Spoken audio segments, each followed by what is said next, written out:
TV KPM. Apa khabar semua? Salam sejahtera. Saya Chris MJ temankan anda di slot Sukses SPM 2022 Pecutan. Dan hari ini murid-murid, kita akan fokus pada mata pelajaran sains tambahan bersama dengan seorang guru yang cukup berpengalaman. Jadi, nak tahu tak siapa tu? Okey, jom kita saksikan profil beliau.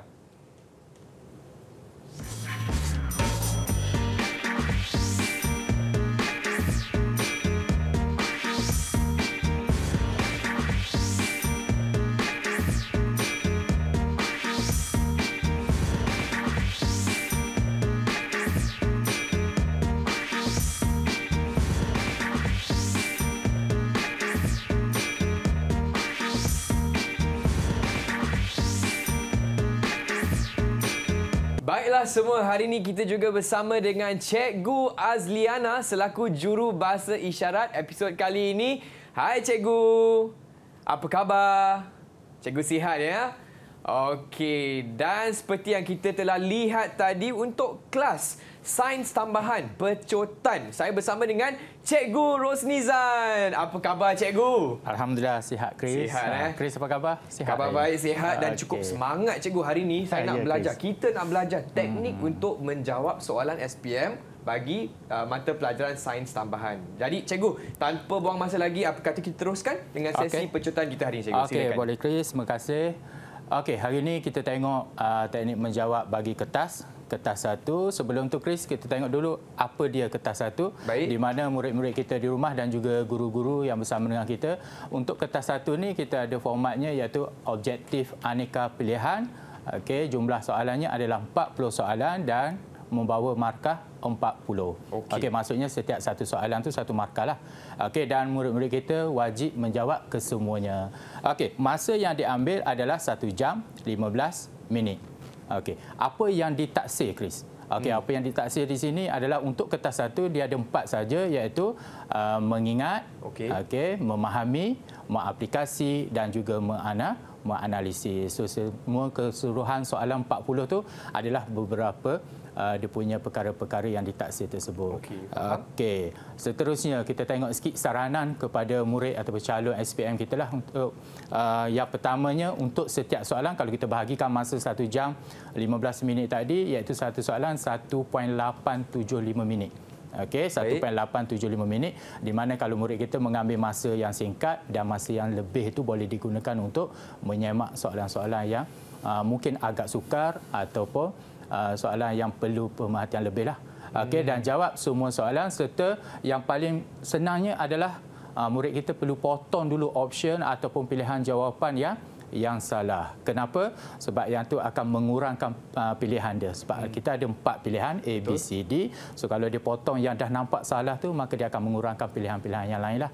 Ada setengahnya soalan kita terus dapat jawapannya. Itu lebih mudah lah. Okey, dan kalau soalan tu agak sukar, jangan terlalu termenung terlalu lama. Kalau termenung terlalu lama nanti dia mungkin akan berkhayal dan mungkin tertidur.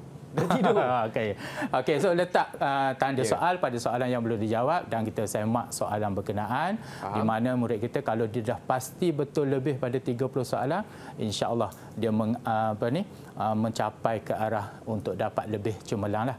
Okey, kadang-kadang murid kita mungkin tak pasti soalan tu. Kadang dia tengok balik, dia semak, kalau soalan tu 2-3 kali jawapan yang sama je, insya-Allah jawapan tu akan jadi betul lah. Okey. So apa kata kita tengok soalan contoh Chris? Boleh? Jom Cikgu. Okey. Soalan contoh untuk mengingat, kita tengok yang pertama. Okey, mengingat ni dia senang, dia baca je terus dia jawab. Tapi kadang-kadang terus jawab tu tengok juga. Dia tengok pilihan satu-satu, kadang-kadang dia punya gangguan tu lebih kurang je jawapannya. Okey, contoh kita tengok yang pertama, apakah fungsi sinaps dalam sistem saraf. Okey, dia belajar yang ni tingkatan 5 lah. Soalan tingkatan 5, kalau kita tengok situ A, menerima dan menghantar impas saraf. Okey, B, membenarkan impas saraf dihantar dalam satu arah sahaja. Okey, C, menghantar impas saraf dari sistem saraf pusat ke efektor ataupun D, menghantar impas saraf dari neuron deria ke neuron motor. Okey, yang ni C dengan D tu lebih kurang sama je, dia menghantar. Okey, menghantar A dan B menerima dan menghantar, dan satu lagi tu membenarkan impas arah tu dihantar dalam satu arah saja. So murid kita dia kena tahu fungsi synapse tadi, maksudnya di antara perantaran tu, maksudnya dia hanya membenarkan satu arah sahaja. Dia tidak patah balik semula. Ya. Maksudnya kalau kita contoh ada kita punya aliran, kita perlu tindakan segera. Kalau kita kena benda panas ke, adakah dia patah balik semula, maklum kat kita, perlu kita tarik ke ataupun kita stay kat situ. Jadi dia satu arah saja, dia takkan patah balik semula lah. Okey, kalau patah balik semula nanti dah jadi gangguan kepada saraf dia. Okey, yang kedua. Yang kedua, bilakah berlakunya bayu darat? Okey, murid kita dia belajar dua, bayu darat dan juga bayu laut. So kita tengok situ pagi, tengah hari, petang dan juga malam. So kalau bayu darat ni kita tengok situ, yang ni murid kadang dia boleh teka. Sebab pagi, tengah hari, petang tu pada waktu siang dan satu lagi pada waktu malam. Maka mungkin dia pilih malam. Kalau dia kena teka je betul lah. Tapi soalan ni mungkin gangguan tu mungkin dia ingat petang. Okey, tapi yang ni bayu darat dia pada waktu siang hari untuk bayu laut dan pada waktu malam tu adalah untuk bayu darat. Okey, yang ketiga. Yang ketiga ni apakah antara yang berikut, yang manakah unit SI bagi muatan haba tentu? Okey, kalau muatan haba tentu, dia melibatkan suhu. Okey, iaitu darjah Celsius. Tapi di situ dia tengoklah sebab ada negatif satu, ada yang tak ada negatif ke tak ada positif dan sebagainya. So di sini dia terus boleh jawab iaitu joule. Joule tu adalah dia punya jumlah haba. Okey, kilogram tu adalah jisim dan darjah Celsius adalah suhu. Maka jawapannya A, joule per kilogram per darjah Celsius. Di mana di sini kalau dia tanya tentang maksud, murid kita tahulah maksudnya jumlah haba yang diperlukan untuk meningkatkan suhu 1 kilogram bahan sebanyak 1 darjah Celsius. Maksudnya untuk meningkatkan, maka dia punya jisim dan juga suhunya berada di bawah lah, iaitu dia per 1. Okey, yang keempat antara yang berikut, yang manakah komponen abiotik? Okey, bila sebut komponen abiotik, mungkin Chris pun dah tahu dia ada dua, satu abiotik, satu lagi biotik. Bila ada A je tu merupakan benda bukan hidup. Kalau tak ada A, biotik itu adalah benda hidup. Kalau di situ, kalau Chris tengoklah A, B, C, D, yang tak hidupnya apa? Ada satu je, cikgu. Satu jawapannya je, B, tanah. B, tanah. Kunci. Ya, betul, Chris. Kunci jawapannya. Okey, dah nampak senang situ kan? Jadi murid kita dia boleh pilih terus. Kadang-kadang dia confuse abiotik dengan biotik, maka dia tengok biotik yang mana, terus dia dapat jawapan tu abiotik. Yang mana lebih kan? Ya, dan seterusnya, apakah bahan dalam filem fotografi yang bertindak balas apabila terdedah kepada cahaya? Maka murid kita ni dia faham filem fotografi kalau kena cahaya ke dia akan jadi warna gelap. Okey, jadi bahan yang sensitif kepada cahaya adalah satu saja, iaitu argentum chlorida. Yang lain tu dia tak sensitif kepada cahaya lah. Okey, jadi inilah soalan contoh bagi teknik mengingat, betul tak? Ya, mengingat. Okey, baiklah. Itu dia murid-murid. Hari ini kita akan fokus pada kertas 1 sains tambahan. Betul tak, cikgu? Ya, betul. Okey, tapi sebelum kita teruskan dengan sesi hari ini, apa kata kita berehat sebentar, cikgu? Okey, boleh, Chris. Okey, murid-murid di rumah jangan ke mana-mana. Teruskan bersama kami di Didik TV KPM. Didik TV KPM.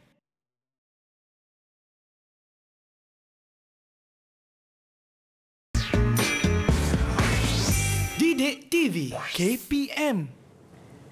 Apa khabar semua? Anda sedang menonton slot Sukses SPM Percotan bersama saya Chris MJ dan juga Cikgu Rosnizan untuk mata pelajaran sains tambahan, di mana hari ini kita akan fokus pada teknik menjawab kertas 1. Baiklah cikgu, tanpa buang masa lagi, apakah fokus kita untuk segmen seterusnya, cikgu? Silakan. Okey, Chris, untuk segmen seterusnya kita fokus kepada pentadsiran kita iaitu memahami. Memahami dia punya maksudnya murid kita kena ingat dan juga kena faham setiap satu konsep sains ataupun soalan-soalan tertentulah. Okey, kalau kita tengok yang pertama, kalau Chris perasan ada sebelum ni ada ditanya tentang unit. Tapi di sini kenapa dia jatuh kepada perkara memahami? Okey, kita tengok yang di atas tu, di mana dia beritahu momentum adalah hasil darat jisim dan halaju. Maka murid kita kena faham dari segi jisim dia punya unitnya apa dan halaju unitnya apa. Maka apakah unit SI bagi momentum. Okey, kalau di situ kita tengok G-SIM iaitu unitnya adalah kilogram dan juga gram. Okey, dua-dua ni boleh jadi kilogram ataupun gram. Tetapi apa yang diberatkan di sini adalah unit SI. Maka kalau kita tengok situ unit SI adalah kilogram. Maka automatik kita dah boleh potong C dengan D. Dan yang kedua adalah halaju. Okey, halaju beza dia ni adalah dari segi kuasa dia. Satu dan juga dua. Kalau satu tu kuasa untuk halaju ke ataupun bukan ataupun yang kedua. So di sini halaju dia punya jarak per masa. Okey, maka jawapannya adalah A. Ya betul Chris. Kilogram meter per saat. B tu acceleration kan cikgu? B ni pecutan. Ya betul. Pecutan. Okey, seterusnya yang kedua, apakah ujian kimia bagi menentusahkan kehadiran gas oksigen? Okey, yang ni kalau ikutnya murid kita dah belajar mungkin daripada sekolah rendah lagi dan juga menengah rendah. Okey, bagaimana kalau kita nak tentukan gas berkenaan adalah gas oksigen, sebab gas oksigen ni merupakan gas yang kita tak nampak warnanya. Maksudnya dia tiada warna, maka satu saja yang boleh ni kita uji adalah menggunakan kayu uji berbara. Di sini murid kita dia tahulah kalau air kapur ni adalah untuk karbon dioksida CO2. Kalau penunjuk universiti dan juga ketat litmus ni adalah untuk gas-gas contoh amonia, gas yang nitrat yang dibebaskan, yang tu gas yang lain. Okey, biasa dia akan belajar oksigen, hidrogen dan juga satu lagi CO2. Yang ni yang orang kata yang asas saja. Okey. Dan seterusnya kita tengok yang ketiga. Okey, yang ketiga ni mungkin ayat dia dulu nampak panjang sikit. Rajah 3 menunjukkan cat yang digunakan oleh ahli untuk mengecat pintu pagar rumahnya. Okey, bahan manakah yang sesuai digunakan untuk menghilangkan kesan cat yang melekat pada tangannya? Kadang-kadang murid kita tanya, apa fungsi gambar cat ni? Maksudnya dia nak maklum cat merah, cat hijau dan juga dia punya berus dia ni kalau terkena tangan ke ataupun terkena kita punya kaki ke mana-manalah. Okey, maka apa yang kita gunakan untuk menanggalkan dia? Kadang-kadang kita basuh dengan air pun tak ada masalah. Okey, tapi kalau basuh dengan air dia akan jadi melekit.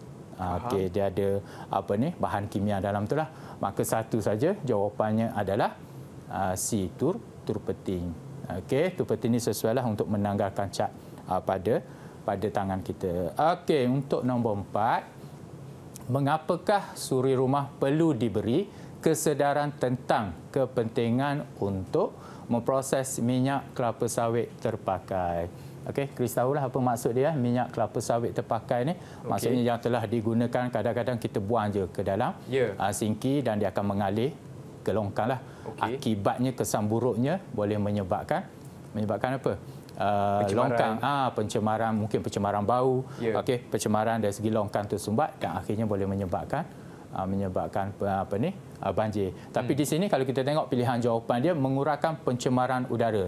Maka tadi kita dah tahu kalau kita buang dia boleh menyebabkan pencemaran udara, maka itu dah salah. Okey, yang kedua mengurangkan pengurusan bahan buangan.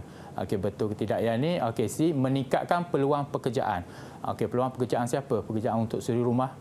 Okey, meningkatkan mutu minyak sawit. Okey, yang ni nampak pelik sikitlah, meningkatkan mutu minyak sawit. Okey, so jawapannya adalah mengurangkan pengurusan bahan buangan. Maksudnya bahan buangan ni mungkin kita kumpulkan dia pada satu tempat, maka kita boleh kurangkan orang yang datang ambil lah untuk diuruskan pada satu tempat tertentu.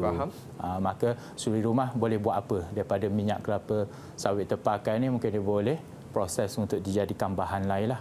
Okey, kadang-kadang di sini sambil murid kita baca soalan tu dia boleh bagi idea-idea untuk mungkin pembelajaran dia pada kertas yang lain lah. Okey, seterusnya soalan yang kelima. Antara berikut, aktiviti yang manakah menjadi ancaman terhadap suatu ekosistem? Okey, A, B, C, D. A, penggunaan baja bukan organik, penanaman semula pokok, pembangunan terancang dan juga merawat sisa domestik. Kalau Chris tengok di situ, ada yang nampak negatif, ada yang nampak positif. Agak-agak yang mana negatif? Saya rasa negatif tu A, cikgu. A.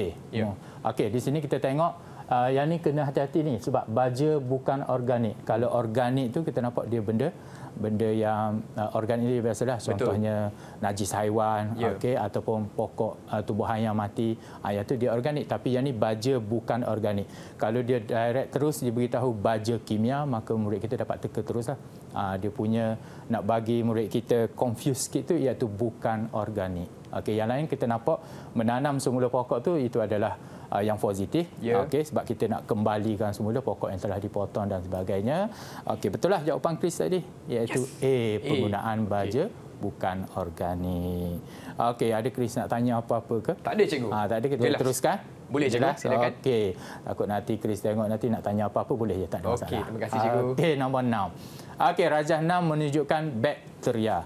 Apakah alam bagi bakteria tersebut? Okey, kadang-kadang kita tengok sini kenapa dia boleh jatuh kepada memahami, sebab dia ada rajah. Maka murid kita kena tahu dia punya rajah tu betul ke tak bakteria, walaupun tak nyatakan nama dia tu apa. Maka alam bagi bakteria tersebut adalah A. Protista, Monera plantae dan juga Animalia. Maka yang ni murid kita dah fahamlah bakteria ni duduk kat mana. Okey, so jawapannya adalah Monera. Okey, untuk yang ketujuh. Okey, yang ketujuh, kalau kita tengok terus pada gambar, agak-agak Chris perasan tak gambar tu macam orkid ke ataupun seperti benda lain? Macam orkid je. Macam orkid. Ya. Okey. Kadang-kadang murid kita dia terus tengok pada gambar, dia tak baca soalan. Kalau dia tengok pada gambar orkid, kadang dia terus tahu dia punya interaksi dia. Okey, antara pokok dan batang pokok tu iaitu perumah dia dengan orkid berkenaan. Tapi hati-hati, walaupun gambar tu kita faham, mungkin soalan yang ditanya tu lain. Okey, kalau kita tengok di sini soalan rajah 7 menunjukkan pokok orkid yang tumbuh secara semula jadi pada sebatang pokok. Apakah interaksi antara tumbuhan tersebut? Okey, A. Parasitisma, B. Mutualisme, C. Commensalisme dan juga D. Mangsa pemangsa. So keempat-empat ni kalau dia tengok situ parasitisme kemungkinan ya. Okey, tapi kena tengok adakah orkid dia untuk kesenangan dia je. Biasanya kalau kita ajar pada murid kita tu parasitisme ni maksud dia tu maksudnya satu mendapat faedah, satu lagi mendapat kerugian lah. Okey, tapi di sini kalau kita tengok kalau murid kita boleh explain, maka orkid tu hanya menumpang apa? Menumpang untuk dapatkan cahaya matahari bagi proses apa? Proses fotosintesis. Maka dia tak mengganggulah. Dan dalam masa yang sama pokok tu juga boleh dapat nutrien daripada orkid berkenaan lah. Okey, bila dia menghasilkan tu mungkin dari segi air hujan turun, maka dia mengalir tu tak menghentam sangatlah pada pokok tu. Dia banyak dia punya kebaikan dia. So jawapan dia di sini adalah commensalisme. Maksudnya orkid mendapat faedah sebab dia menumpang, tetapi pokok yang dia tumpang tu tidak mendapat kerugian apa-apa. Dia hanya mungkin dapat faedah dari segi benda lain sikitlah. Okey, seterusnya kita tengok kepada nombor 8. Okey, kalau kita tengok pada nombor 8 ni dia kata rajah 8 menunjukkan dua produk yang dihasilkan daripada polimer sintetik. Kalau kita nampak di situ macam botol air dan juga bekas makanan polistirena. Jadi dia tanya apakah ciri-ciri khas produk tersebut. So kalau kita tengok pada bekas makanan iaitu polistirena, maka murid kita dah tahu dia mudah lebur. Dan kalau kita tengok kita letak makanan di situ, murid kita boleh faham kalau kita cuah air, adakah air boleh tembus? Tak boleh cikgu. Tak boleh, maka tak boleh. Dia kalis air. Automatik dia boleh dapat dua berkenaan. Dan dia tengok pula yang ketiga, bila dia tengok jawapan bawah tu dua pilihan je. Kadang boleh kalau dia pilih je kalis air mudah lebur, maka terus dia boleh dapat jawapannya 1 dan 2. Tetapi kena hati-hati, mungkin jawapan tu kadang-kadang ada jawapan yang lebih baik. Tapi di sini kalau kata tahan kakisan bermaksud tindak balas dengan bahan kimia. Maka polistirena ataupun polistirena dan juga botol air plastik tu dia tak tahanlah tindak balas dengan kimia, dan juga takat lebur tinggi. Maka kita tahu tadi bila kita kena cahaya dia mudah jadi cair sikit. Okey, so jawapan dia adalah 1 dan 2. Okey, kalis air dan juga mudah lebur. Okey, seterusnya untuk soalan yang ke-9. Pernyataan berikut adalah berkaitan dengan dua jenis gajah. Okey, murid kita hanya belajar dua je, iaitu gajah Afrika dan juga gajah Asia. Mempunyai ciri-ciri yang diwarisi daripada mammoth yang sudah pupus. Okey, mammoth ni dia punya kalau kita tengok tu gajah zaman dinosaur. Ya. Okey, so apakah teori dalam penyataan tersebut? So kalau tengok sini teori dalam penyataan tersebut tu, maka daripada zaman dinosaur sampailah sekarang, maka gajah yang ada sekarang ni rupanya lebih kurang, cuma saiznya lebih kecil, maka dia adalah dari teori hanyutan benua. Keempat-empat teori ini murid kita belajar. Okey, teori evolusinya apa dia? Evolusi itu perubahan. Okey, daripada awal sampailah sekarang ni wujud macam mana. Okey, teori plate tektonik berdasarkan pergerakan bawah laut ke apa di punya bumi dia, dan pemilihan semula jadi itu. Okey, siapa yang boleh adaptasi keadaan sekeliling. Okey, dan seterusnya soalan yang ke-10. Penghabluran semula adalah kaedah yang digunakan untuk menulingkan garam terlarut. Okey, di mana murid kita dia tahu garam terlarut dalam bentuk cecair lah. Bagaimana dia nak dapat dia punya, kalau kita panggil dalam bentuk kristal. Okey, kristal tu iaitu proses penghabluran. Antara yang berikut, yang manakah ciri bagi hablur yang terbentuk? Okey, kalau tengok situ rupa bentuk yang berbeza, permukaan yang tidak sekata, bentuk geometri yang sekata, pelbagai sudut antara dua permukaan. So kalau kita tengok bentuk kristal, kita tahu kristal dia punya tu dia ada permukaan-permukaan dia. Okey, rupa bentuk dia tu memang samalah. Okey, sebab dia daripada proses penghabluran, maka yang A tu salah. So B permukaan yang tidak rata, permukaan dia ratalah. Dia punya licin je. Bentuk geometri dia yang sekata dan pelbagai sudut antara dua permukaan. So sudut dia tu adalah sama. Maka jawapan dia adalah C, bentuk geometri yang sekata. Baiklah, itu dia soalan contoh bagi sains tambahan kertas 1. Tapi cikgu, sebelum kita teruskan dengan sesi hari ini, boleh tak kita berehat sebentar, cikgu? Okey, boleh Chris. Okey, murid-murid di rumah jangan ke mana-mana, kembali lagi ke Sukses SPM Pecotan Didik TV KPM. Didik TV KPM.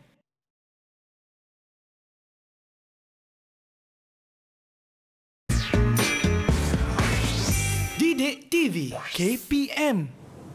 Salam sejahtera murid-murid, saya Chris MJ, temankan anda di slot Sukses SPM Pecotan. Dan hari ini kita bersama dengan Cikgu Rosnizan untuk mata pelajaran sains tambahan kertas 1. Baiklah cikgu, murid-murid di rumah pun dah sedia. Apakah fokus kita untuk segmen seterusnya? Okey, untuk seterusnya fokus kita adalah kepada mengaplikasi. Okey, apa yang dimasukkan dengan mengaplikasi ni, kadang-kadang setengah bahan tu bagaimana kita aplikasi dalam kehidupan seharian. Dan satu lagi adalah yang paling utamanya adalah bagaimana kita gunakan formula yang diberi. Juga yang tu mengaplikasi. Maksudnya dia apply formula yang diberilah. Tapi kena hati-hati, formula yang diberi itu kadang-kadang kita tersilap letak dia punya simbol-simbol dia. Jadi formula dia memang akan diberilah cikgu. Okey, setiap soalan tu ada formula di bawahnya. So murid kita tak perlu risaulah nak kena hafal, cuma dia kena faham. Faham formula berkenaan nak guna macam mana. Okey, kita tengok yang pertama. Pernyataan berikut adalah ciri-ciri bagi suatu bahan, kekuatan yang tinggi, ringan dan juga tahan kakisan. Apakah produk yang boleh dihasilkan berdasarkan ciri-ciri tersebut? So kalau kita tengok di situ ringan, pilihan jawapan kita ada topi keleda, B batang pipe PVC, C kantar cermin mata dan juga peranti skrin sentuh. Keempat-empat dia kita tengok tu mungkin dia semuanya ringan.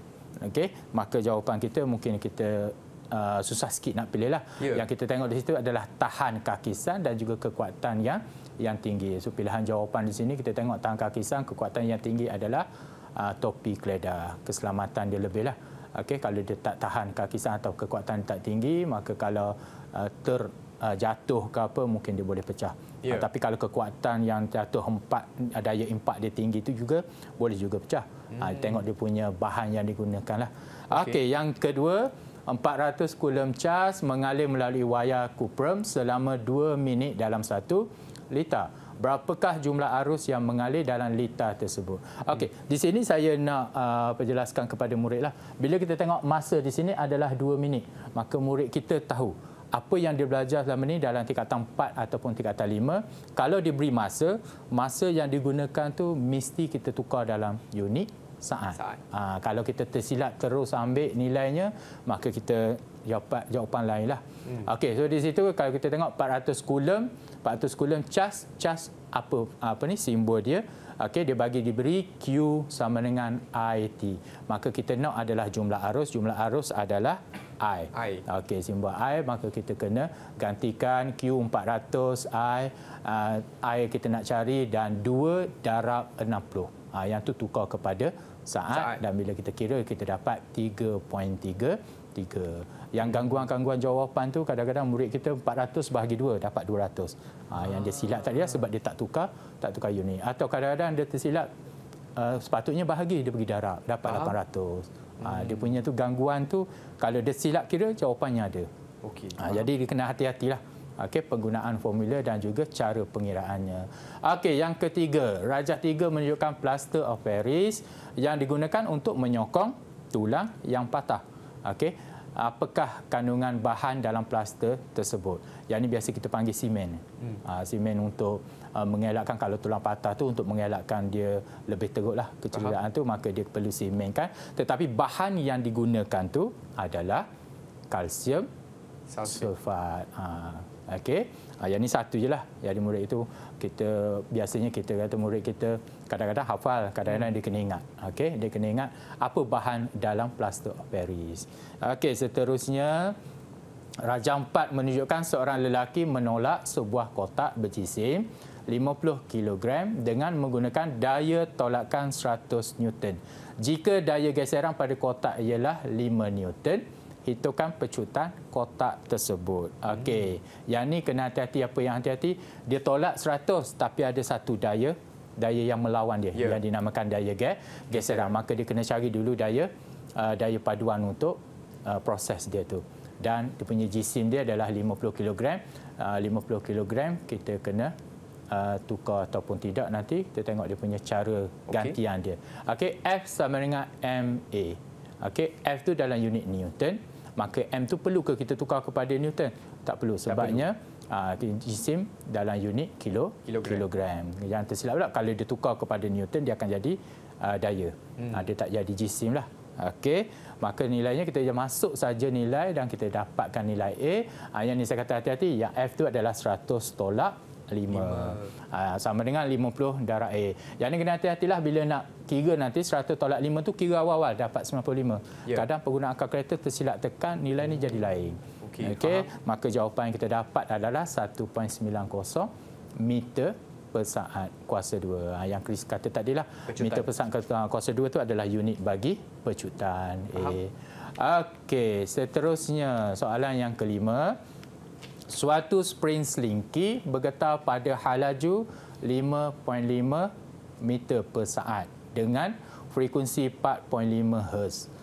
Apakah panjang gelombang getaran itu? Dia punya rumus yang diberinya adalah V sama dengan F lambda. Simbol yang macam N. N dia ada sikit kepala dia. Macam kemah tu adalah kita panggil lambda. Lambda. Maka murid kita ganti saja. Dia dah ada situ halaju. Halaju adalah V. Dan frekuensi. Frekuensi adalah F. Bila gantikan dan dia kira lah. Bila dia kira ni kadang-kadang banyak masalah. Bahagi ke darab. Yang tu masalah kepada murid kita tu kadang-kadang dia cuai. Bila kira tu dapat 1.22. Untuk soalan nombor 5 ni kita nak cari nilai lambda, betul tak? Lambda dia. Jadi kita perlu hantarlah 4.5 tu sebab dia operasi darab. Dia macam matematik.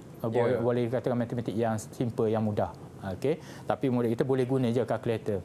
Tapi kalau dia nak kira macam biasa tu mungkin susah sikit. Sebab apa? Sebab dia melibatkan titik perpuluhan dan sebagainya lah. Mungkin dia ambil masa lama nanti kalau dia tak gunakan kalkulator. Maka kemudahan ada, kalkulator tu kena faham. Jangan esok nak periksa, hari ni baru cari kalkulator, lepas tu tak cuba, esok dah menggelabah. Kat mana dia punya nilai tu, kadang-kadang paparan dia tu mungkin paparan dia lain sikit berbanding kalkulator. Kemahiran tu penting. Tips tu kemahirannya. Cuba dahulu kalkulator tu, buat apa saja, tengok. Sebab tu kadang-kadang kita kata praktiskan soalan-soalan sebelum ni. Nak praktiskan cara nak menjawab. Kalau kita nampak tu mudah. Okey, bahagi darab apa semua, kadang-kadang bila kita dalam keadaan tergesa-gesa, tersilap tekan. Okey, seterusnya Chris, nombor 6. Gas butana C4H10 digunakan sebagai bahan api dalam tong gas memasak. Apakah jisim molekul relatif bagi butana? So diberi setiap satu atom dia tu, jisim atom relatif dia C12H1. Cuma murid kita kena tahu bagaimana nak dapatkan jisim molekul relatif, sebab gas butana tu adalah molekul. Okey, dia ada C4H10 bermasuk apa Chris itu? Bermasuk C-nya ada berapa? C-nya ada C4, maka C ada 4.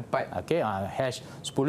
Maksudnya nilai di bawah tu dipunyai oleh atom berkenaan, unsur berkenaan. So H ada 10, maka dia kena darab lah. Okey, 12 darab 12 darab 4 tambah 10. 1 darab 10. Maka bila congak-congak dapat 58. Congak aja kita panggil, biasa zaman saya dulu congak je mudah.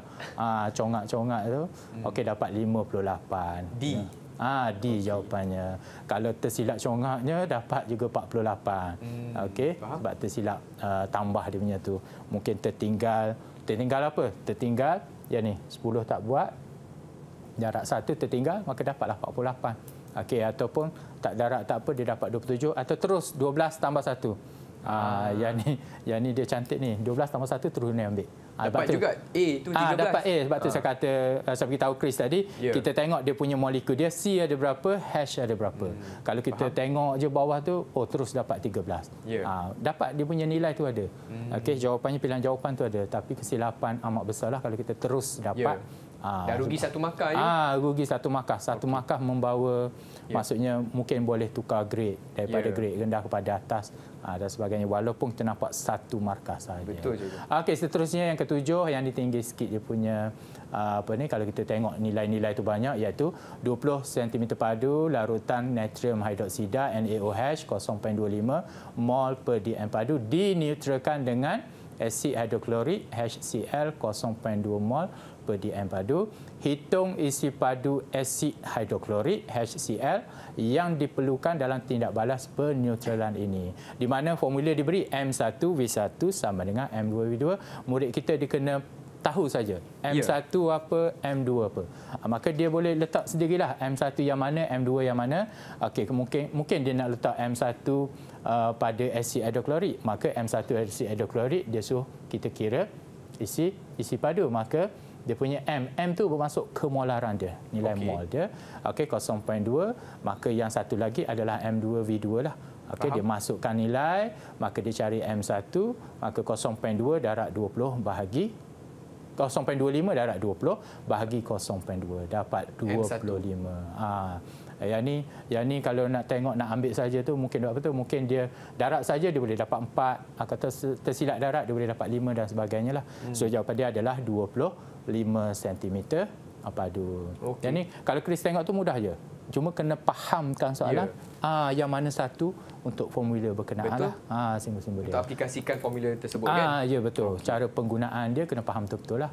Okey, untuk yang ke-8 ni, persamaan berikut menunjukkan tindak balas kimia untuk menghasilkan natrium klorida. Okey, dia ada persamaan dia NaOH, HCl, menghasilkan NaCl dan H2O. So kalau dia tengok di sini nilainya tidak ada, maka dia hanya melibatkan 1 mol sahaja. Okey, kalau dia ada 2 di depan apa semua tu, maka dia 2 mol. So di sini mudah melibatkan 1 mol. Maka hitung jisim NaCl yang terhasil apabila 80 gram natrium hidroksida NaOH tu digunakan. Maka saya ajar murid saya, kalau dia bagi, dia suruh hitung NaCl yang ni. Okey, dan dia bagi natrium hidroksida yang ni. Maka kita fokus 2 je lah. Yang lain tu jangan fokus. Okey, maka kita tengok kalau 80, maka kita cari dulu bilangan mol yang digunakan. Okey, bilangan mol yang digunakan NaOH adalah 80 bahagi 40. 40 tu apa? 40 adalah jisim molekul bagi NaOH. Jangan tersilap ambil. So kita dapat 2 mol. Maka bila dapat 2 mol, sana nilainya 1, hasilnya 1. Maka kalau nilainya berubah kepada 2, automatik hasilnya pun 2. Ya, betul Chris. Maka terus darab dengan jisim molekul reaktif. Sebab formula dia ada dibagi. Okey. Kita kena letak saja. Maka darab 2 mol darab 58.5 kita dapat 117. Satu-satu. Dia biasa bagi memang dia penggunaan persamaan formula tu khas untuk soalan yang itulah. Okey, memang kena tahu kedudukan dia kenaan. Okey, seterusnya yang ke-9, persamaan berikut mewakili tindak balas antara 100 cm padu asid sulfurik 1.0 mol per dm padu dan natrium karbonat berlebihan. Berapakah isi padu karbon dioksida? Okey, yang ni pun sama. Kita dapat ni karbon dioksida yang terbebas pada suhu dan tekanan piawai. Yang diberi adalah natrium karbonat iaitu Na2CO, CO3. Macam tadi juga kita tengok 1 mol dan 1 mol, maka berapa kali isi padu? Apa yang penting di sini kita cari dulu bilangan mol natrium karbonat yang pertama iaitu 0.1 mol. So kalau 1 kalau tukar pada 0.1 maka kita guna 0.1 lah. Okey, terus dapat dia punya ni sebab nak isi padu maka dia bagi 22.4. Tak perlu nak hafal nilai berkenaan. Dah bagi dah. Dia dah bagi. Sebab ada satu lagi nilai itu lain. Dia ada dua. Sama ada satu pada suhu dan tekanan piawai, satu lagi ada nilai yang pada tekanan yang lain. Okey, pada dipanggil STP. Okey, maka nilainya dapat 2.24 dm padu. Yang ni pun kena tengok. Kalkulator bagi 2.24, yang tu ada B dan C. Ada 22.4, tersilap tengok. Cepatnya nak tanda mungkin kita tanda D. Okey, dan seterusnya serbuk zinc okey, berlebihan ditambahkan kepada 20 cm padu larutan argentum nitrat 0.1 mol per dm padu. Suhu campuran meningkat sebanyak 10 darjah Celsius. Berapakah haba penyesaran bagi argentum oleh zinc? Kalau Chris tengok di situ, dia ada dua formula. Yang mana satu kita nak guna? Adakah kedua-dua kita perlu guna ataupun salah satu? Biasa kalau dia bagi memang guna dua-dua. Tapi kena tahu yang mana dulu kita nak guna dan yang mana kita perlu cari. Yang ini nampak susah sikit je. Memang nampak susah sikit sebab dia ada beberapa peringkat je lah. Okey, murid kita dia tahu kalau haba penyesaran, dia adalah hash. Okey, perubahan haba. Itu masuk haba penyesaran. Apa dia Q ni? Q adalah jumlah haba yang digunakanlah ada MC theta. Okey, theta maka murid kita ada suhu. Di sini ada bagi suhu 10 darjah Celsius. M-nya dia bagi M sini. M tak ada. Tetapi kita tengok sini murid kita dah faham bila guna isi padu dia akan darab dengan ketumpatan yang standard lah iaitu nilainya 1 maka boleh jadikan M lah darab 1 dapat dia punya nilai GC dia dan C dia dah beritahu iaitu muatan haba tentu larutan berkenaan 4.2. Okey, maka kita kira dulu bilangan mol maka dapat 0.002 mol. Dan 0.02 mol ni adalah N. Okey, N ni kita masukkan di sini. Okey, Q dah dapat. Q dah dapat nilai di atas dia bagi. Okey, Q dah dapat. Q kita cari 840. Okey, 20, 4.2 dan 10. Seterusnya kita masukkan saja Q dan juga N maka kita dapat 420,000 joule. Tapi tengok di sini 420,000 joule tak ada jawapan. Tak ada jawapan juga. Dia ada jawapan kilojoule. Maka 03 belakang ni mewakili kilo sebab dia 1000. Maka dapat 420 kilojoule. Kenapa negatif? Sebab dia meningkat, suhu dia meningkat. Maka nilai dia adalah negatif. Kalau suhu dia menurun, nilai dia adalah positif. Okey, jadi jawapannya B lah cikgu. Okey, ya betul Chris, jawapannya B. Okey. Negatif lupa. Tunjuk jawapan. Negatif 420 kilojoule per mol. Baiklah, terima kasih cikgu. Murid-murid semua faham Faham konsep ni? Okey, baiklah. Cikgu apa kata kita berehat sebentar boleh cikgu? Okey, boleh. Okey, murid-murid di rumah jangan ke mana-mana tahu, kembali lagi bersama Cikgu Rosnizan di Sukses SPM Pecotan. Didik TV KPM.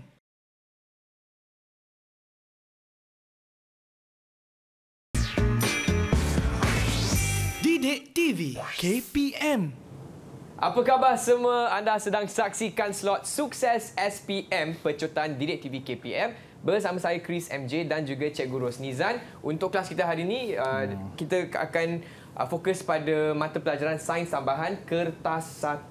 Baiklah cikgu, murid-murid pun dah sedia. Apakah fokus kita untuk segmen seterusnya? Okey, segmen seterusnya Chris, kita akan fokus kepada pentaksiran kita iaitu menganalisis. Bila sebut menganalisis, maka kita perlu analisis lebih banyak sikitlah berdasarkan soalan-soalan yang diberilah. Okey, kita tengok soalan contoh kita yang pertama. Okey, kalau kita tengok di situ dibagi rajah dia menunjukkan susunan elektron bagi atom klorin. Bagaimanakah atom klorin mencapai kestabilan? So apa yang murid kita perlu tengok di sini adalah dia kena tengok dia punya petala yang paling luar. Okey, kalau Chris tengok di sini petala yang paling luar ada 1, okey 1 2 3 4 5 6 7. Okey, dia ada 7 elektron. Bila ada 7 elektron, adakah 7 elektron tu sebab dia nak mencapai kestabilan dia mesti cukup 8. Ya. Okey, ataupun 2. Tapi kalau nak tengok 2 ni takkan kita nak buang 5, tak jadilah. Betul. Okey, nak jadi 8, adakah kalau kita buang 7 juga sebelum dia ni dapat 8? Yeah. Mungkin betul. Tetapi kalau kita nak buang 7 tu terlalu banyak nilainya, maka kita perlu terima 1 elektron. Untuk jadi 8 maka dia akan jadi stabil. Kalau jadi itu, kalau ada lagi soalan tu, kalau dia terima 1, bagaimana dia punya ion yang terbentuk. Okey, yang tu murid kita pun dia fahamlah ion yang terbentuk kalau dia terima 1 elektron. Okey, yang kedua, rajah 2 menunjukkan bahan X yang digunakan untuk mengawal haiwan perosak.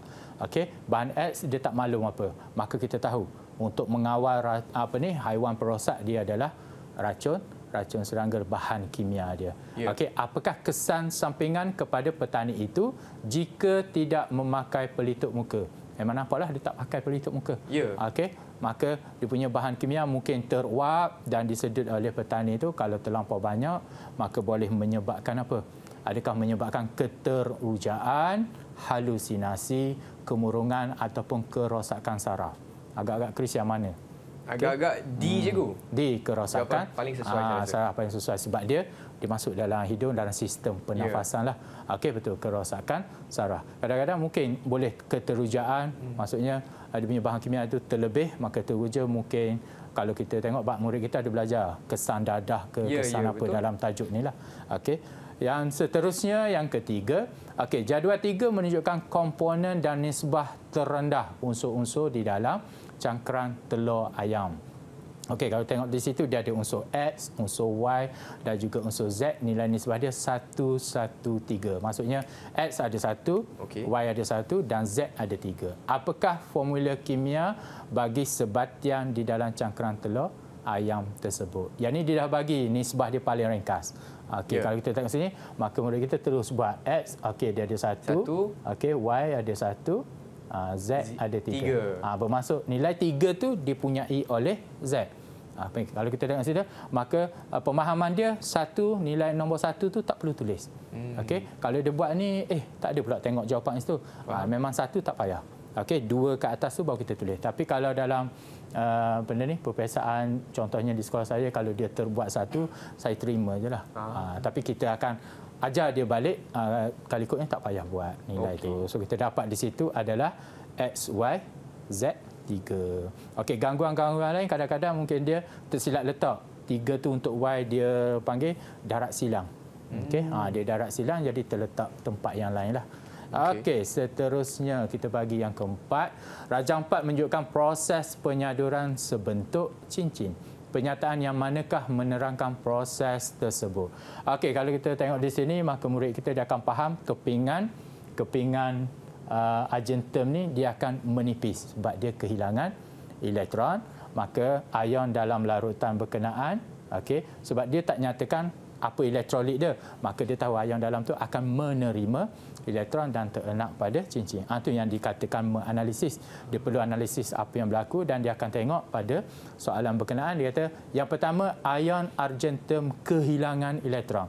Maka yang saya beritahu tadi dalam larutan ni ion, sebab dia guna larutan dia guna kepingan argentum, maka larutan yang digunakan adalah juga larutan argentum. Maka ion yang ada dalam tu, okey, larutan argentum ikutlah argentum nitrat atau argentum klorida. Janji dia punya larutan lah yang boleh mengalirkan ion. Maka kalau kehilangan, jadi salah lah yang ni. Dia patutnya dia menerima. Jisim kepingan argentum bertambah. yang saya kata tadi dia menipis. berkurang. Dia menipis maka dia berkurang. Kepingan ageton bertindak sebagai anode. Kepingan ageton mengalami proses pengoksidaan. Maka jawapan dia mengalami proses pengoksidaan. Okey, bertindak sebagai katot ni. Maka murid kita dia tengok sini positif, negatif. Maka di sini adalah anode. Okey, sini adalah katot. Maka dia dah dapat di situlah. Okey, kepingan ageton bertindak sebagai katot, maka dia salahlah. Jadi biasanya terminal negatif dia katot. Terminal positif kita tengok pada bateri. Kalau tindak balas kimia dia lain. Tindak balas kimia dia tak menggunakan bateri. Dia menggunakan terminal negatif berdasarkan terminal negatif dia bertukar. Kadang-kadang murid kita dia confuse. Yang mana satu sebabnya terminal negatif sebab dia kehilangan elektron, yang tu untuk tindak balas kimia. Sekarang ni dia boleh dikatakan kalau saya lebih mudah saya maklum, maksudnya dia dipaksa oleh bateri untuk kehilangan elektron. Okey, yang kelima, Rajah 5 menunjukkan graf sesaran melawan jarak bagi satu gelombang. Apakah panjang gelombang bagi gelombang ini? Okey, kalau kita tengok di sini dia ada sesaran, dia ada jarak. Kat mana kita nak tentukan panjang gelombang? Maka kalau kita tengok nilai di atas ni, maka murid kita tahu yang di atas ni adalah A, amplitude. Maka amplitude nilai 8 tu salah lah. Okey, bagaimana nak tahu panjang gelombangnya? Dia kena start pada kosong. Dia kena cari satu jarak yang lengkap. Okey, maka di sini. Maka nilainya adalah 4. Kalau dia start pada 2, maka dia kena stop dekat 6. 6 tolak 2, nilainya pun 4. Iaitu panjang gelombang. Maksudnya gelombang lengkap yang dihasilkan oleh suatu gelombang berkenaan lah. Okey. Faham. Okey, Abang Chris pun dah faham. Murid-murid di rumah semua dah faham kan? Okey, cikgu, nampaknya kita telah pun tiba ke penghujung episod kali ini. Tapi sebelum tu mungkin cikgu boleh kongsikan rumusan dan juga kata-kata nasihat kepada semua penonton sekarang. Okey, kata-kata nasihat saja sikitlah. Sebelum ni kita dah bagi dia punya tipsnya. Maka kata-kata nasihat dia perkongsian untuk semua calon lah. Yang pertama, tak ada benda lain iaitu kuasai fakta dalam buku teks. Di depan Chris tu ada 2 saja buku teks. Murid kita dia dah ada buku teks dengan dia lah, yang tingkatan 4 dan juga tingkatan 5, di mana tingkatan 4 ada 8 tajuk di situ dan juga tingkatan 5 pun ada 8 tajuk. Maka untuk kertas satu ni ada 16 tajuk yang perlu dikuasai oleh murid-murid kita lah. Okey, yang kedua dia kuasai glossary sains yang adalah apa yang dimasukkan dengan glossary sains ni, maksudnya fakta-fakta tertentu. Okey, dia menerangkan maksud apa, okey, dan fakta dari segi macam tadi ada teori hanyutan benua atau proses penyaduran. Penyaduran yang tu dia punya glossary sains. Yang penting-penting di situ masuk proses-proses tertentu. Kadang-kadang soalan ditanya apa yang dimasukkan dengan proses penyaduran ataupun gambar ditunjukkan tu apa proses yang terlibat. Maka dia kena faham yang itulah dan sentiasa mempraktikkan teknik menjawab macam tadilah. Kita pilih yang salah, ada setengahnya kita pilih yang betul. Maka kita tengok yang kita nampak salah, maka kita terus potong. Tapi ada setengahnya murid kita dia terus dapat jawapannya. Itu maksudnya dia pilih jawapan yang terus dapat di situ. Okey, tapi jawapan yang confusekan dia, maka dia betul-betul kena check balik. Yang ni kat mana dia confuse dua tu, adakah dia dekat-dekat jawapannya. Kadang-kadang dekat-dekat tapi yang mana yang terbaiklah dan membuat pilihan jawapan yang terbaik. Bila dah kurangkan dia punya pilihan berkenaan, maka ada 2 saja pilihan, maka dia tengok pilihan yang terbaiklah yang mana satu. Kadang-kadang kalau dia confuse, cuma satu je, jangan main dadu.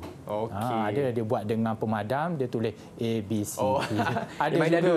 Main tembak je lah cikgu. Maksudnya dia mungkin kata, nak kata boring, tak adalah boring. Mungkin ada masa tu saja dia main-main.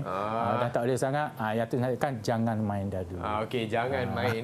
Baiklah, dengan itu saya ingin ucapkan ribuan terima kasih kepada Cikgu Rosnizan dan juga kepada Cikgu Azliana selaku juru bahasa isyarat episod kali ini. Sekian daripada saya, Chris MJ. Semoga berjaya kepada semua calon SPM. Kita jumpa lagi hanya di Didik TV KPM. Bye semua. Selamat maju jaya.